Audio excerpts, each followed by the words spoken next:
Ngajar anak merdeka belajar. Nah itu, ngapain kita takut? Kontennya udah dikurangin, atau materi yang disebut dengan kurikulum 2013 itu dikurangin, dirampingkan. Tinggal lagi konten-konten esensial. Esensial itu adalah yang penting-penting saja. Nah misalnya ciri-ciri makhluk hidup itu dari SD kelas 5 itu ada. Kemudian di SMP kelas 1 ya Bu ya. Karena udah lama juga meninggalkan SMP ini. Kelas 1 semester 2 kalau nggak salah dulu itu ada ciri-ciri makhluk hidup. Di SMA ada lagi ciri-ciri makhluk hidup. Nanti kuliah kita ketemu lagi ciri-ciri makhluk hidup. Nah itu sekarang yang disebut dengan materi esensial.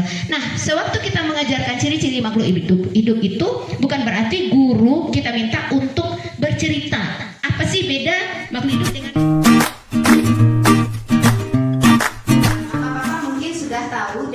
program dari Kementerian Pendidikan dan juga itu menyentuh kepada Kementerian Agama, yaitu kurikulum merdeka.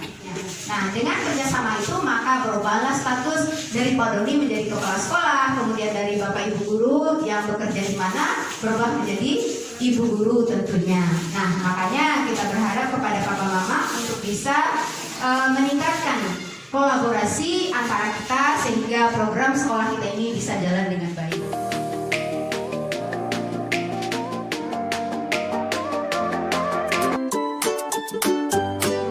Untuk sekolah itu, ya insya Allah Pak. Akhirnya kita berusaha dengan sekuat tenaga dan menggunakan orang tua yang 6 orang anak itu door to door ke rumah-rumah.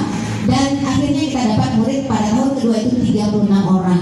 Nah setelah itu dapat murid 56, kemudian 80 dan ada yang sampai 96 orang.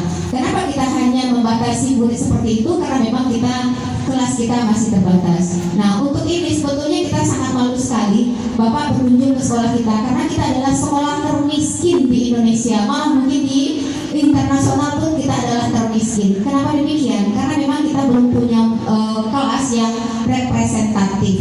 Nah, yang administrasi, kemudian ada tes wawancara dan ada tes teaching. Nah, jadi waktu itu setelah mereka dinyatakan diterima, kita tantang 3 bulan ke depan.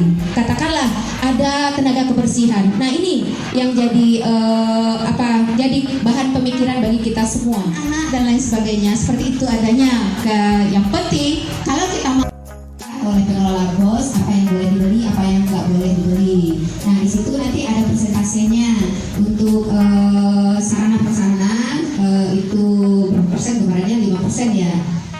Kemudian untuk proses profil pelajar Pancasila yang pertama